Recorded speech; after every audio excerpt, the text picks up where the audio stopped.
The sound of a metal battering ram slamming hard against the wooden door on the 14th floor echoed through the 47-story hotel tower.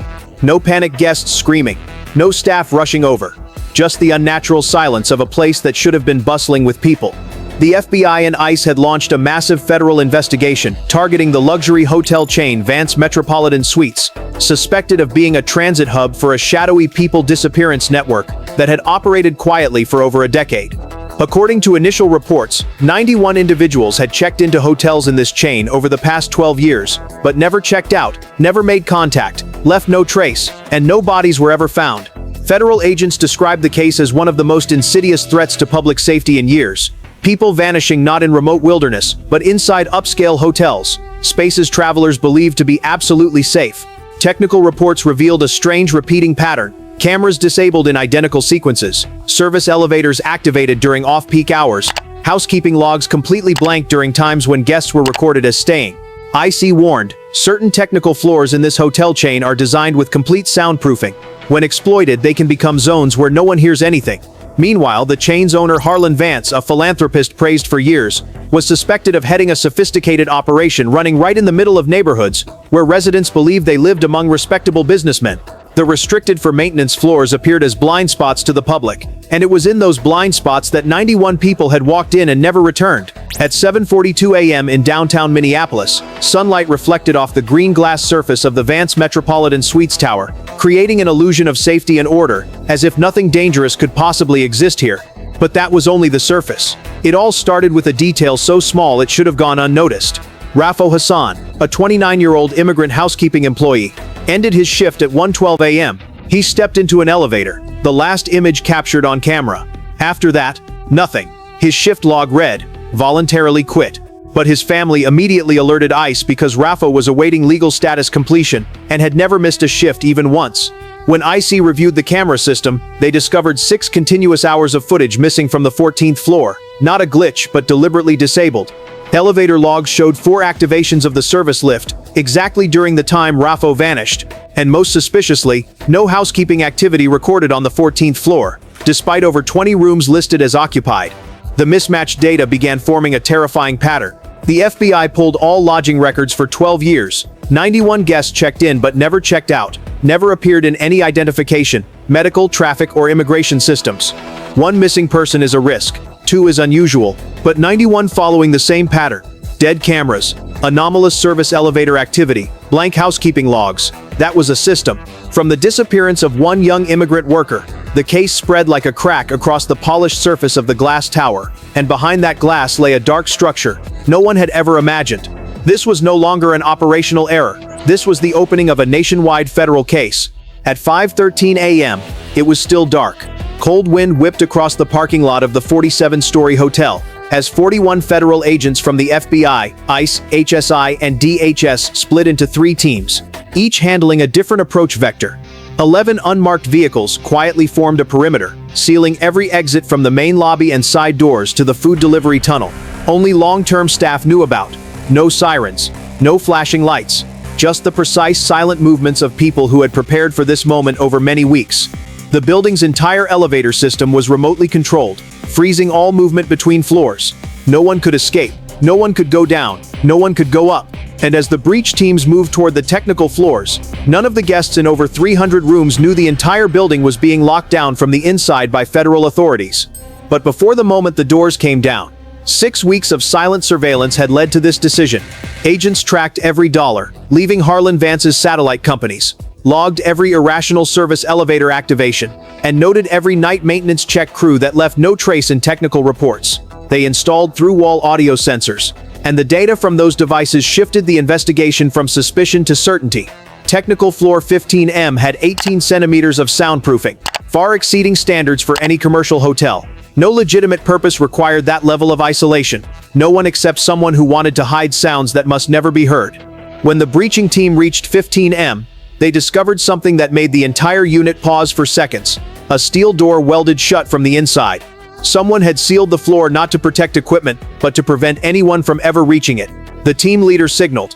The breach order was executed in 14 seconds. A thermal lance glowed red hot, hinges exploded outward, and the nearly 400-pound door crashed to the floor. Flashlights snapped on in unison. In that moment, the silence of the technical floor was replaced by the heavy breathing of the assault team and the faint echo of metal on metal. What they saw beyond the door existed on no blueprint the building department had ever received.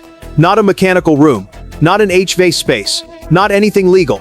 It was a full hidden floor, secretly constructed, spanning nearly half the building's footprint. Low ceiling, dim lighting, industrial rubber flooring, the kind used only in soundproof labs or detention facilities. Walls covered in multi-layer acoustic dampening, thick like artificial skin designed to swallow every sound inside. No cameras, no internet, no windows. An anonymous space that existed on no paperwork, existing only to conceal something no one was ever meant to hear. Along metal shelves lining the walls, agents found 6 personal backpacks containing identification, passports, wallets, social security cards, all belonging to missing persons. 2 phones smashed beyond repair, batteries removed, fragments still bearing impact marks. In the center of the room, a long metal table with deep drag scratches, as if heavy objects had been pulled across it repeatedly. On the opposite wall, printouts taped in neat rows, bearing the cold heading, "Entry No Return," listing the 7 most recent victims, each with only 1 line of data, an entry time, no exit time, no descriptions, no notes, no signs of life. The entire 15M floor felt like a sealed void dedicated to brutal truth. While the forensics team continued collecting evidence, the assault team moved to the penthouse, where Harlan Vance resided. He stood at the floor-to-ceiling window overlooking the city, bathrobe still impeccably tied. When handcuffed, he showed no panic. He asked no questions. He offered no denial. His expression was not that of a criminal caught red-handed, but of a CEO interrupted mid-schedule. Yet 15M, with its industrial soundproofing, victims' backpacks, shattered phones, and entry no-return logs, told a different truth. A truth no philanthropic smile of Vance's could hide for even 1 more minute. What the agents found in 15M was only the surface. The heaviest truth lay not in the victims' backpacks or metal drag marks, but in the data seized from the technical room. A 4-terabyte hard drive hidden in a wall cavity. Double encrypted, but not enough to stop the digital forensics team. Once decrypted, it contained 17 perfectly organized folders, each labeled with the code for a secret technical floor across 6 other hotels in the Vance Metropolitan chain. No videos, no images, just text logs. The logs were manually entered by the same person, same handwriting style, same line structure, like an engineer's work journal, but for a kind of work no one dared describe. Every log followed the same format: entry/resolution completed. Each entry was a human name. Each resolution completed was the final timestamp they existed in the system. 91 logs, 91 people, 91 final hours they were alive. No deviations. Beneath the logs, agents discovered a color-coded chart linking each name to a specific technical floor, as if tracking an assembly line rather than crimes against real human beings. But the data went further. When the financial analysis team opened the rest of the drive, they faced a massive monetary network, $2.4 million per month, leaving the hotel system, split into hundreds of transactions under $10,000 to evade reporting. The funds routed through Hong Kong, Belize, Cyprus, ending at shell companies that existed only on paper with no offices, no employees, no legitimate activity. More chilling, large payments appeared on the exact dates victims vanished, as if each person had been converted into a commodity with a price. Behind the transactions were 5 maintenance companies, on paper servicing multiple high-rise hotels. In reality, none had technical crews, no vehicles, no payroll records. All were fronts to legitimize construction of the M floors, unauthorized technical levels added outside approved designs.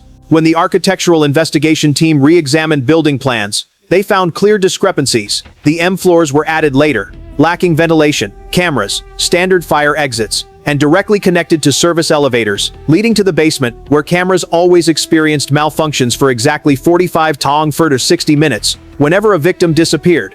The building structure had been turned into a crime tool: guide people down, erase traces, remove them from the building through unmonitored zones. But upon deeper analysis, the FBI realized they were facing more than just Harlan Vance's system. One special folder named Host to Master contained financial links not belonging to Vance. It listed 4 other luxury high-rise hotels, owned by 4 different individuals across 3 states. Every trace pointed to something far larger: the Hospitality Syndicate, an underground organization specializing in using luxury high-rises as processing points for vulnerable people such as immigrant workers, solo travelers, and homeless individuals given free room vouchers. The SOP files described operations as clearly as any industry. Identify targets, approach with complimentary room upgrade offers, move to no-camera floors, disable elevator cameras, using 90-second override codes, transport to soundproof levels, erase bookings via no-show or early departure tricks. Finally, ship luggage and belongings to non-existent addresses to close the file. All recorded without emotion, without judgment, just operational procedure. Another file compiled charities, immigrant aid funds and loyalty programs. The syndicate had infiltrated to source victims. Vulnerable people became data rows in Excel sheets, color-coded by low risk and low societal response levels. Though Vance was the most visible figure, the FBI quickly realized he was not the center, only a regional operator in a larger chain. Remaining folders detailed secret meetings, revenue sharing, and territory allocation among other bosses. Financial trails showed the network had existed at least 12 years, expanding with the pace of luxury high-rise construction in major cities. Phase 1 of the investigation ended with a cold conclusion. The Vance raid was only the beginning. What agents had touched was not an isolated case, but an interstate pipeline designed to make people disappear as cleanly as deleting a data row. And everything on the 4-terabyte drive, from timestamps to cash flows, was merely the first layer of that system, the layer they had only just pried open. Within 10 days of unlocking 15M, the operation expanded to 6 states: Minnesota, Wisconsin, Illinois, Washington, Colorado, and Massachusetts. Joint teams hit 9 similar high-rise hotels. The takedowns occurred silently at dawn, exactly how the syndicate had operated for 12 years. No warning, no mistakes, no gaps. 37 people were arrested, from hotel managers and construction engineers to technical floor operators, all matching the financial org chart revealed by the 4-terabyte drive. And in 3 raided buildings, agents rescued 11 people still alive, held in soundproof spaces identical to 15M, with no natural light, no connection, no record of existence on any system. 1 woman held 16 days, 1 man missing 41 hours, 1 international student recorded as having left the city in hotel records. Each survivor clarified another piece of the truth. These were not temporary holding areas. They were processing stations in a supply chain. When agents re-examined blueprints of the 9 sealed buildings, they found 14 floors illegally modified, some added entirely, others repartitioned, all creating architectural blind floors, absent from city records. Simultaneously, the tech investigation team scanned thousands of maintenance emails and uncovered repeated code phrases: North Line, South Line, Twin Towers. Not slogans, operational divisions of the syndicate. A pipeline with regions, hierarchy, and corporate-style management. The next trail led the FBI to a Wisconsin warehouse leased under a no-staff maintenance front. Inside, they found an industrial elevator matching the 15M type, rolls of acoustic rubber, sound-dampening wall panels, and specialized installation gear, all crated and ready, as if the syndicate had been preparing new technical floors before being disrupted. In an adjacent makeshift office, shipping records showed 3 key network engineers left Wisconsin 3 hours before the search warrant, crossing into Canada at a local border point. The escape, too fast and precise, suggested either a leak or that the syndicate was still monitoring investigators from elsewhere. Parallel to the raids, the indictment against Harlan Vance was finalized. He formally faced 51 federal counts, including trafficking, kidnapping, financial crimes, conspiracy, obstruction, and dozens related to operating illegal detention facilities. At his initial hearing, the judge stated, he used luxury lighting, premium service, and societal trust as a mask to conceal an inhuman system directly beneath his own customers' feet. Vance offered no contest, no blame shifting, no plea.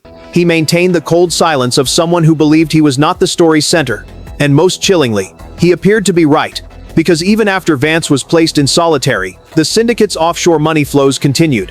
Transactions still split, still routed through Cyprus accounts in the same pattern, as if the machine behind it was unaffected by removing one link.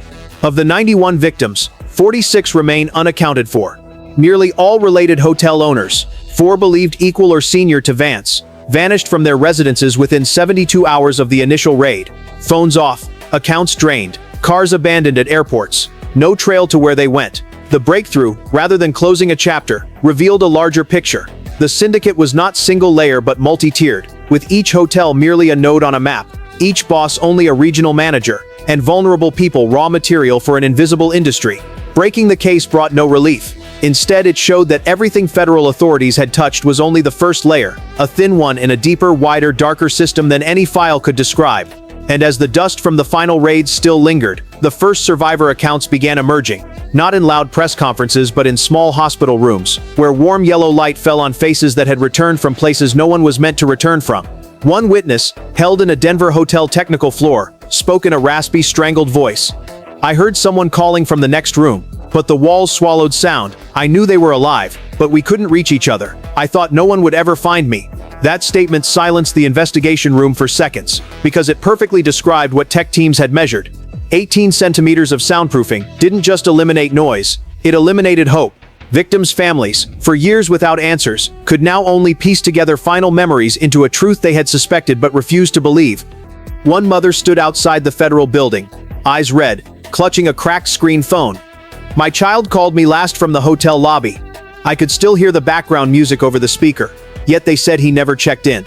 I didn't believe it. I knew he was there." Those words weighed more than any document, statistic or report, because they struck at what the investigation had laid bare. Not everyone disappears in darkness. Some are erased right under the bright lights of the most expensive hotels. ICE and the FBI held a joint press conference, but their message offered no public reassurance. No, we have ended the threat. No, the system is under control. Just two statements. We broke one link, not the system, and there are still floors no one has looked into. That was an admission the case was not closed. It had only widened. The investigation summary showed 91 people vanished from luxury buildings over 12 years. No fires, no accident reports, no footage of them leaving, no checkout data. And with these hotels' architecture, added technical floors, direct service elevator to basement, internal maintenance disable camera overrides, all crime tools were hidden in plain structure. The horror was not sophisticated crime. It was crime legitimized by using the very luxury, elegance, and safety of hotels to conceal victims. The wealthiest, brightest places became the perfect prisons. One HSI agent whispered leaving the briefing, "If architecture is used to hide crime, then every safety standard is meaningless." Behind all the data, transaction maps, testimony, and the 4-terabyte drive lay an ethical question investigators could not answer for society. If a high-rise hotel in the heart of a city can contain floors no one knows exist, how many other buildings are hiding things we refuse to look at directly?